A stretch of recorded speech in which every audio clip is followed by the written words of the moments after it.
É muito comum a gente entrar num ano novo com promessas e metas de colocar na rotina uma nova atividade, né? Um novo hobby, alguma coisa interessante para estudar. E desenho, né? Aprender a desenhar é uma coisa que muita gente tem interesse de fazer, mas normalmente enfrenta um pouco de medo ou não sabe muito bem por onde começar. E é um pouco sobre isso que eu gostaria de conversar hoje. Vamos lá? Eu sou professor de desenho há mais de 12 anos, e em todo esse tempo, né, de sala de aula, de ateliê, uma coisa que ficou muito clara é que a maior dificuldade para aprender a desenhar não está necessariamente na técnica, na percepção visual ou nos fundamentos. Claro, todas essas coisas são importantíssimas e indispensáveis, mas o que mais influencia negativamente é o fator psicológico. Os alunos travam e não conseguem avançar por uma série de medos e inseguranças que aparecem ao longo do processo, que pode ser o medo de errar, ou do trabalho não ficar visualmente agradável, que acaba levando o estudante a se sentir frustrado e desencorajado a continuar. Ou, em alguns casos, desencorajado até mesmo de começar, né, de tentar dar o primeiro passo. E embora isso aconteça em outros âmbitos da vida, né, com os estudos de maneira geral, mas também no trabalho e outras atividades do dia a dia, como o trabalho doméstico, né, por exemplo, eu acredito que quem tenta fazer arte no âmbito das artes visuais tem um sofrimento que é específico, um sofrimento que é ligado à própria percepção visual. Se aquilo está ficando visualmente agradável, se aquilo vale a pena continuar, né? E o processo de desenhar ou pintar exige lidar com a própria paciência enquanto a gente está lapidando, está refinando esse trabalho. E errar faz parte, né? E toma um certo protagonismo nesse processo. Eu costumo brincar com os meus alunos que a gente desenha mais com a borracha do que com o próprio lápis. Isso acontece porque a gente vive hoje em um sistema que nos força a ser produtivo o tempo inteiro. Como se tudo que a gente fizesse ao longo da nossa vida precisasse servir a um único propósito, que é ganhar dinheiro, prosperar ou qualquer coisa do tipo. E quando se parte de uma visão de mundo como essa, né, de que fazer arte se torna algo inútil, se torna uma perda de tempo. Ainda mais hoje em dia, com a inteligência artificial e essas imagens horríveis geradas pelo computador, né? E é difícil conseguir se dispor a fazer um desenho se a gente passa todo o tempo pensando que aquilo não vale a pena, que a gente deveria estar dedicando o nosso tempo para alguma outra atividade.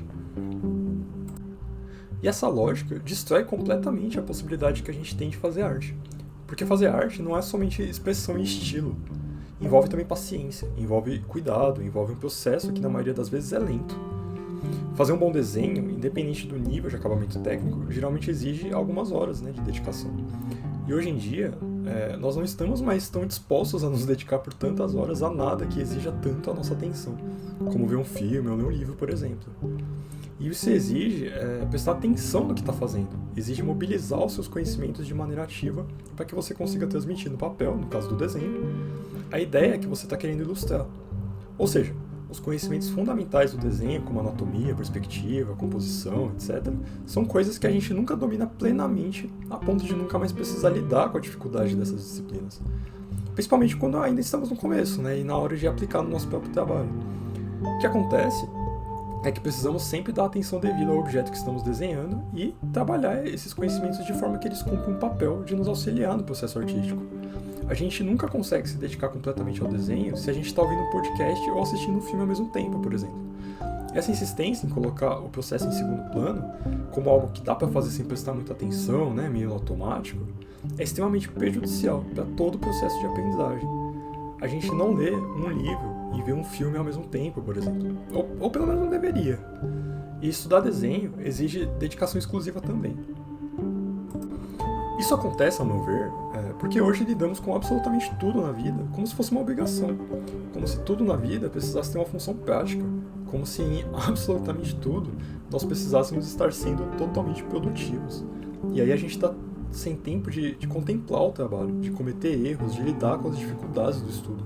Então tudo acaba sendo feito com um sentimento de pressa, de algo feito por uma pessoa que não estava prestando muita atenção no que estava fazendo, que provavelmente se debruçou sobre o desenho já pensando no que ia fazer depois.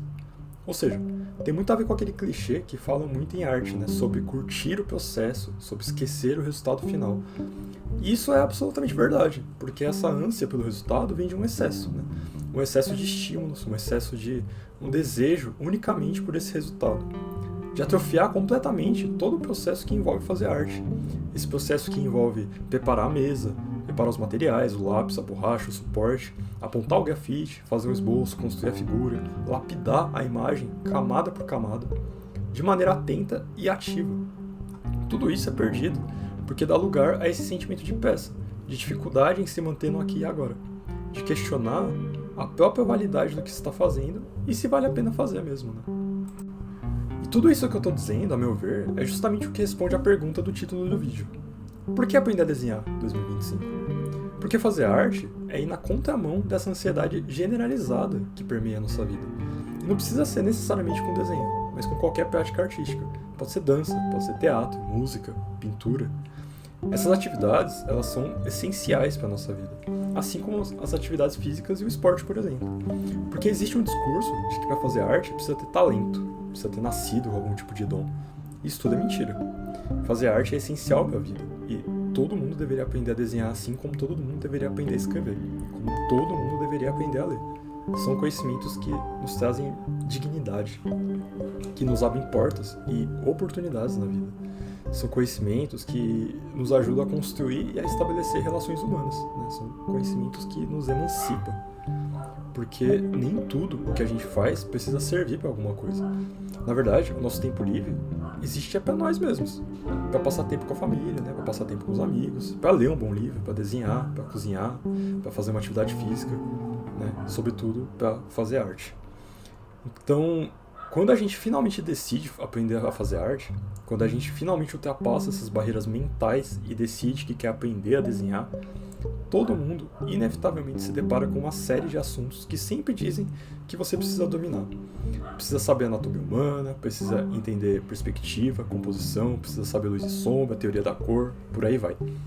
E tudo isso, logo de cara, parece um pouco assustador, porque faz parecer que para eu fazer aquilo que eu queria fazer como hobby, para fazer aquilo que eu queria fazer só para me divertir, aparentemente parece exigir de mim muito esforço.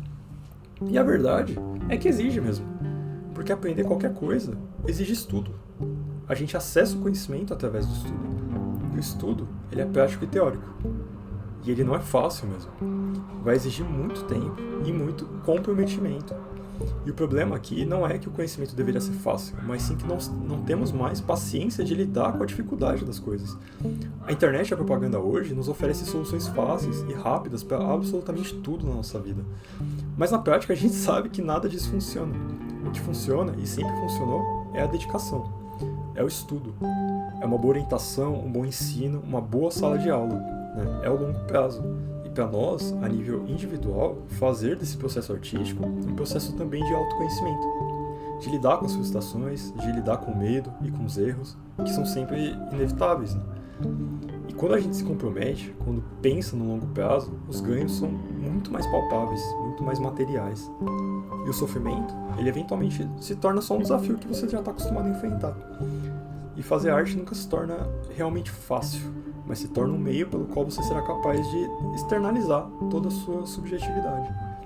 Então, para esse 2025, eu desejo que você opte por fazer arte, né? Que você opte por aproveitar bem o seu tempo. E se você gostou desse vídeo e quer ver mais e aprender mais sobre arte e sobre desenho, se inscreve nesse canal, deixa seu like, deixa também um comentário, que pode ser uma dúvida, uma sugestão, uma crítica, qualquer coisa do tipo. Beleza? Até a próxima!